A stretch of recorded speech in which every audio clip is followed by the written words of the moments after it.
Ladies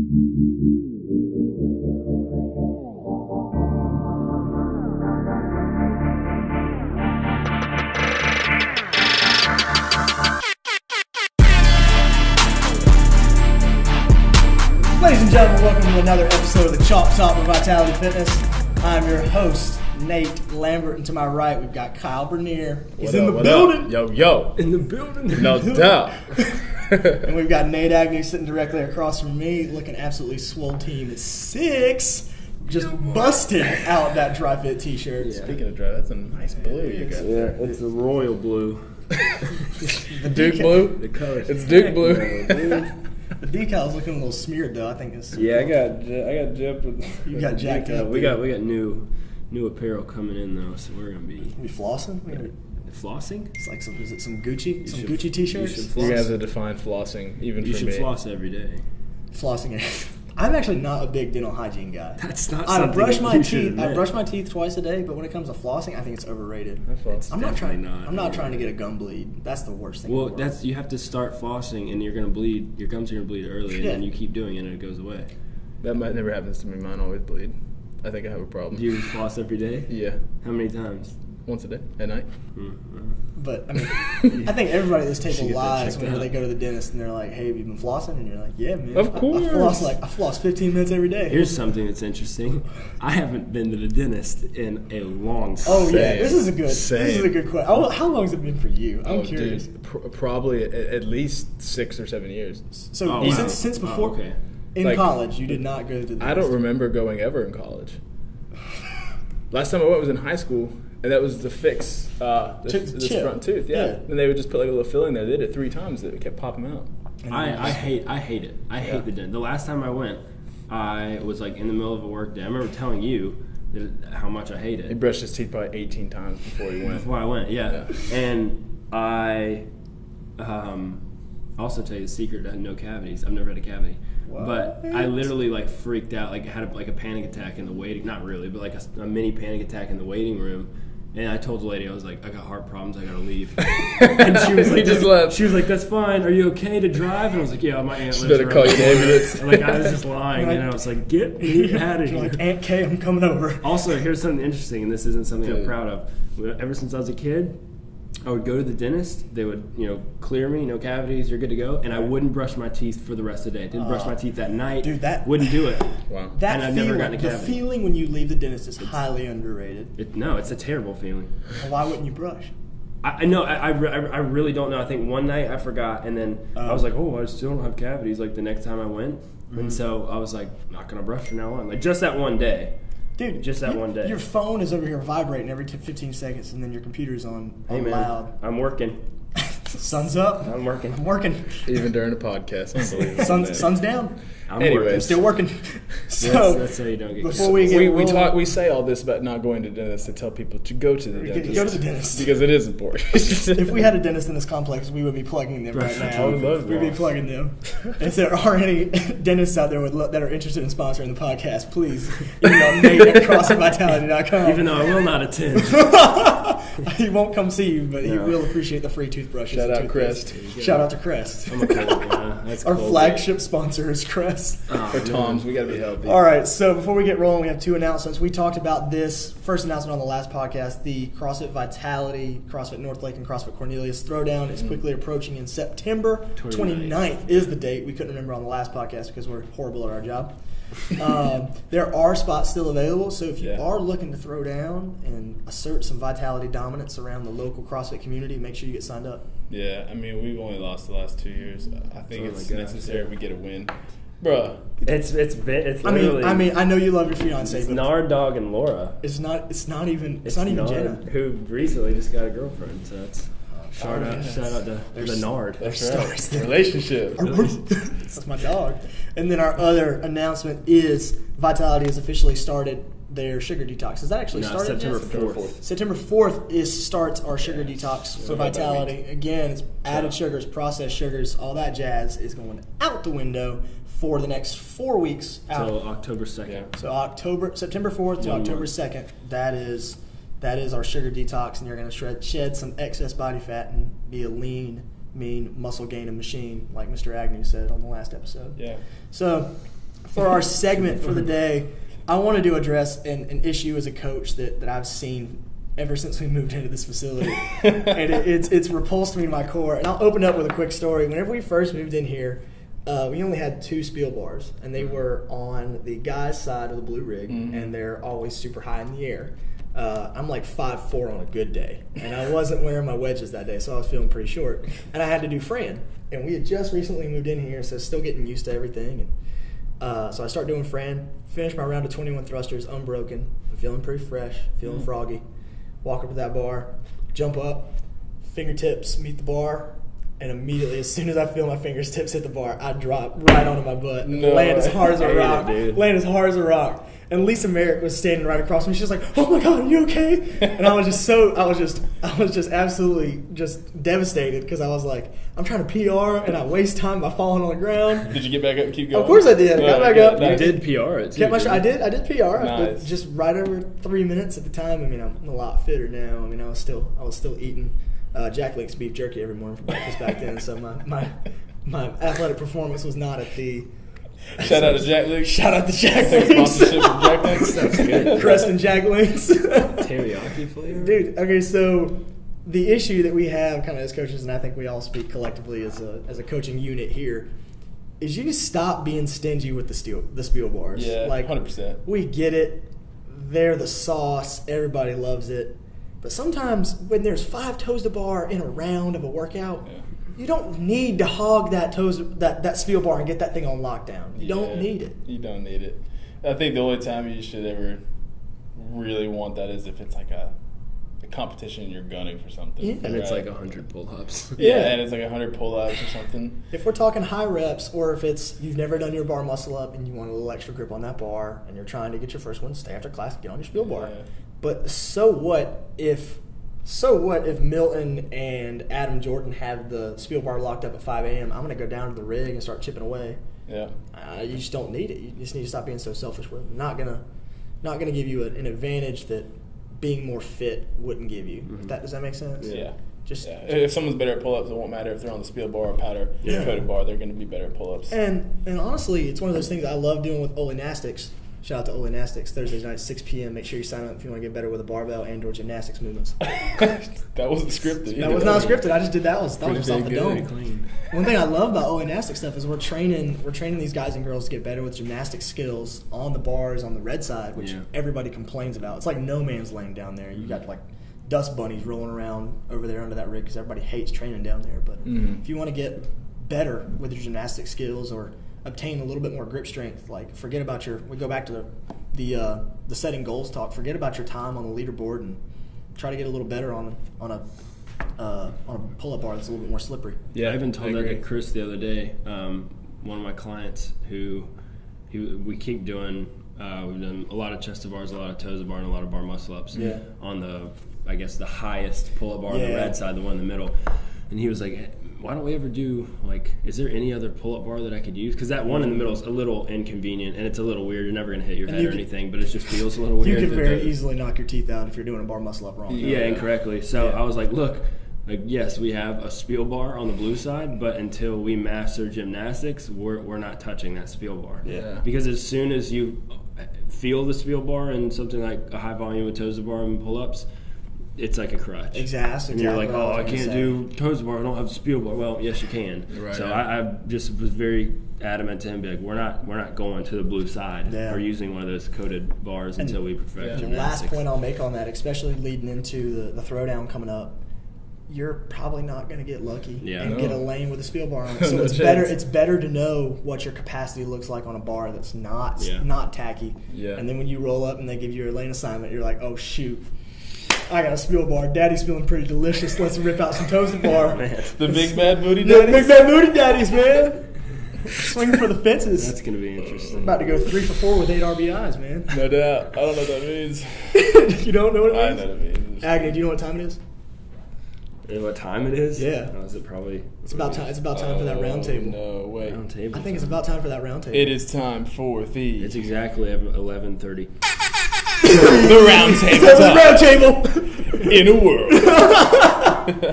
I think you'd have a really successful career if you wanted to get into that. In a world. In a world.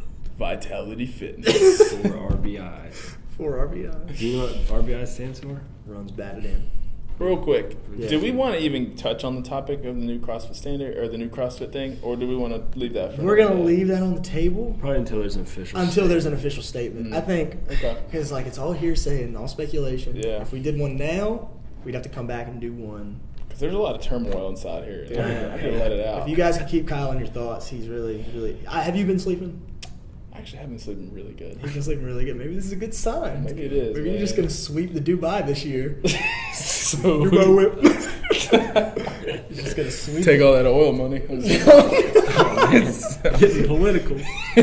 So to keep the interest inside Vitality and kind of have a little bit more holistic view, we wanted to talk about something that may not get as ton of a shine with us three. I mean, meaning we train CrossFit pretty exclusively, but we wouldn't want to neglect talking about ēvoFit and the importance of intensity that comes along with that program. So I'm going to head it on over to Agnew, leading off first in the order.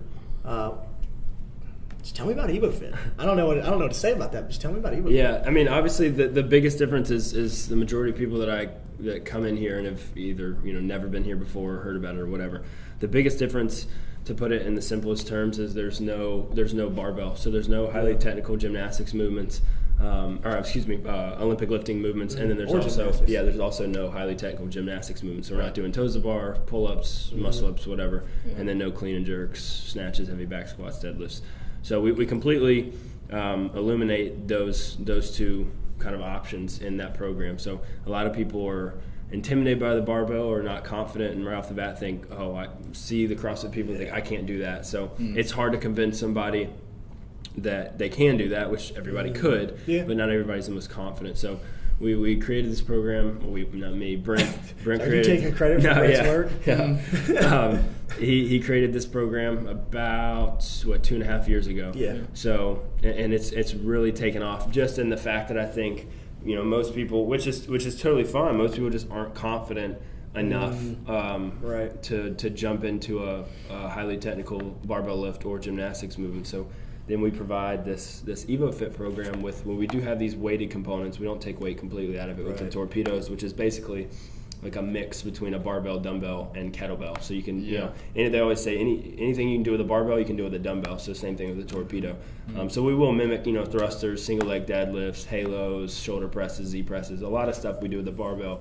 We do replicate that with the torpedoes. And then we'll also add some of the kettlebells as well. So we'll add kettlebells for stuff like swings, stuff like high pulls, snatches, deadlifts, carries. Lots of carries. That's a weighted component that is there as well. But yes, we ideally, when they created the program, they took the methodologies and modalities from CrossFit and put them into they implemented it in this ēvoFit program. So it is very similar in the format and still the high intensity functional movements kind of mentality there, but as a whole, like I said, we don't have the barbell, so we don't have to worry about that, and intensity is the goal. Having said that, it's not a lot of people, I will say, come in, do it for 2 or 3 times your first week and go at your own pace. Dude, yeah. That's the most important, because like I said in the podcast the other day, correct movement patterns correlated with longevity is the most important thing in my opinion. So as long as we're moving correctly, and we're staying safe, then once that happens, then we can worry about the threshold training and kind of pushing the intensity a little bit more. But we like to staple those things down first. Yeah, absolutely. And one note that you mentioned, I was reading an article this weekend by James Hobart, and Hobart was talking about intensity, and one thing you mentioned a great point, the move at your own pace idea. You talk about a concept called relative intensity, where it's not changing, it's not varying by kind of intensity, but it's varying by degree. Yeah. It's a matter of, okay, what can you do down there where you feel comfortable and you feel like you're working harder than you have maybe in a couple years, if you've been living a sedentary lifestyle, not been as active as you'd like to. Yeah. And that's what's neat to see. Kyle, I know Kyle can speak on this. It's so neat to see how people get onboarded into ēvoFit and see them evolve out and gain such outrageous work capacity from a program like ēvoFit. 100%. I mean, you have people who come in, like you said, and simply just moving around, like just walking around the gym, might be intense for them. And that's totally fine. We can make it work. And then there's people who come in, they're intimidated by CrossFit. They start in the ēvoFit, some of the movements they struggle with or the intensity they struggle with, but they stay with it for a long time. Yeah. And then they look over at the CrossFit side and they're a lot less intimidated. Yeah. Then they start asking some questions. They might want to go to all gymnastics. Several people have done that to get introduced to the barbell and gymnastics, which is an incredible idea. And then they go over to the CrossFit side and they have this massive cardiovascular base built and muscular endurance base built that they fit so much better than they ever imagined the CrossFit side.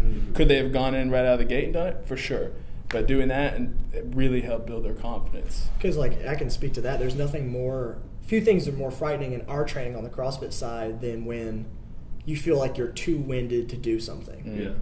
And that's the thing that's beautiful as being a foundations coach or all gymnastics coach or CrossFit coach mainly, is seeing these guys and girls that come over from ēvoFit and have this enormous aerobic base. Yeah. And they never really get out of breath, so they feel comfortable practicing these new skills because they're not like huffing and puffing trying to figure out how to do a squat clean and their wheels are falling off the bus and they're like, I can't do this anymore. That's a different animal there. But another thing for me that's neat about intensity, and I feel like you guys preach this really well on the ēvoFit side, since you guys coach over there a lot more than I do. You guys do a really good job of conveying that intensity is not grunting, it's not pouring out sweat, it's not even about your heart rate. It's about how much weight you can move over time, how much work you can do in that 45 minutes, which we all three know ēvoFit is a go, go, go 100%. kind of class, even though there are days where, and even classes where you advise people to pace from the get-go. But when you talk about work in general, that's what makes that program so intense, is it's a beginning to end just assault on your system, and you kind of have to teach your body kind of to fight through that fire and be willing to stay moving and stay on top of it. To speak on that, a lot of people who've been in ēvoFit for a while are getting really comfortable with ēvoFit, and they don't want to shift over to the CrossFit where they're moving more weight. But they're really comfortable in the ēvoFit side, and so some of the workouts can almost become easy for them. Right. But that's where that intensity piece is like, hey, if the easier this workout is for you, the harder it should be because the faster you should be going, right? And so that's, if you want to keep evolving your fitness and pushing your body further for whatever reason, you've got to find that intensity piece and push it harder. Whatever goal that you've got setting out there, that's where you're absolutely right. And that's where I think the potency of our community's cohesion in this gym, especially with ēvoFit, it's so neat to see how that's grown and how everybody's buddy with almost everybody that they can be in a class with.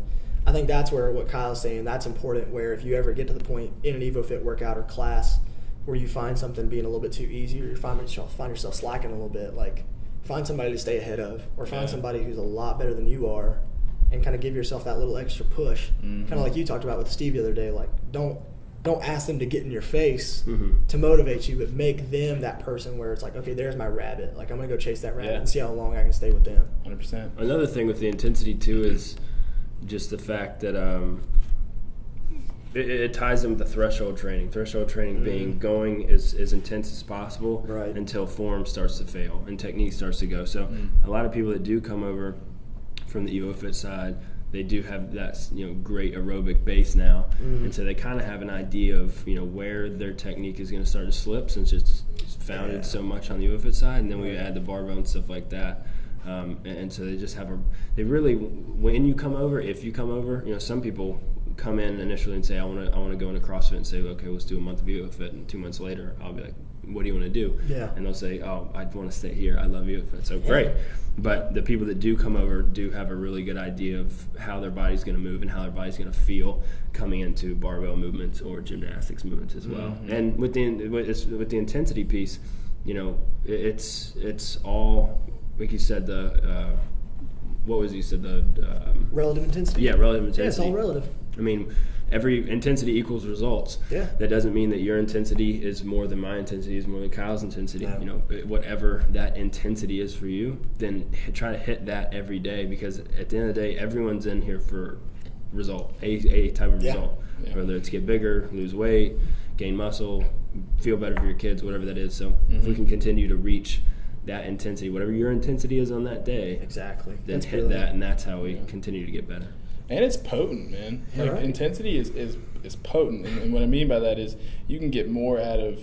I mean, ēvoFit, the amount of work you actually do, like work time, is at the most maybe 30 minutes. Right. But if you hit that 30 minutes hard, like genuinely hit it hard, Your body's going to respond. it's going to respond. You're going to get a lot more out of that than spending 2 hours, 3 hours, whatever in the Lollygagging around in the gym. just putting in massive amounts of volume and not getting anything Intensity. intense out of Yeah. it. Like, you can get a ton of results from that. And that's why, like, some of the members have heard me joke around and say, I don't do ēvoFit because I don't want to hurt that bad. And it is the truth. I've probably hurt more in ēvoFit workouts than I have in CrossFit workouts. Honestly. That's what I mean. That's why I say, like, I don't want to, like, that's why, like, I kid, but whenever I was testing some ēvoFit workouts with Brent or hopping into his classes, like, I knew going in, like, I was like, damn, I'm nervous about this. Like, I haven't been nervous to this, like, nervous to work out in a really long time. But you know that, I mean, and this, I don't want this to come off brash, but for all of us, we go into something like that knowing, okay, I don't know that there's anything in here that's going to make me slow down, and that's scary. Yeah, that is scary. And that goes back to the point that the Agnew made about things being easy at some point. Like, you should look at that point and be like, oh, you shouldn't be like, oh, I'll be able to blow through this. No, it's like now I have no excuse to slow down. 15-minute AMRAP, and I can fly through Zoom and do like 20 rounds. that math doesn't check out. Depends. I don't know how long that round is, but there's like one burpee every round, one burpee, one jump squat. One thing I'd love to bring up, and we'll wrap this up kind of on this note, is one thing that amazes me with ēvoFit is since the loading gets decreased, since the movement patterns get less complex, the range of motion increases and gains that we see with mobility and range of motion, not just from the post-workout stuff, but taking a little bit of weight off your body and having watchful eyes there and having a little bit less complex skills to work with, you learn how to move your body better and your body opens up a lot more. Yeah, 100%. And that's what's nuts to me to see is a lot of us on the CrossFit side neglect the mobility day, neglect the, hey, Steve, can I come in and mobilize for 30 minutes? No, I don't even want to do class. Can I just come in and mobilize? And the ēvoFit guys are, I mean, I'm not saying that ēvoFit is the cure to having bad mobility, but it takes some of the loading and the complexity away from the fear. Yeah, that's a good way to put it. And so you're focused a little bit more. I mean, you're still really breathing heavy and making your body do a lot of work, but you're like, okay, I got to focus on doing this the right way because it's too easy not to do it the wrong way. If that makes sense. 100%. And I think my last kind of point, kind of going off the mobility thing, and this, I want to hear you guys' thoughts on this, is with intensity and kind of approaching training, soreness should never be your guide to whether you should train or rest. I agree. Because, I mean, there's days where I'll hit a 25-minute workout and I'll wake up the next day and I'll feel fine.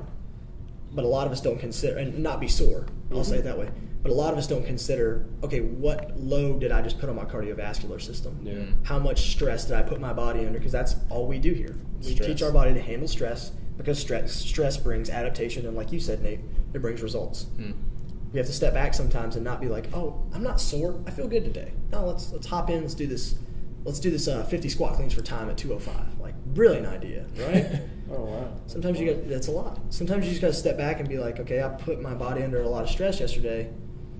How can I still move and maybe check that box of hitting my workout of the day, but not continue to add strain and add strain and never give my body a chance to reset itself. Yeah, and that's a different animal in of itself.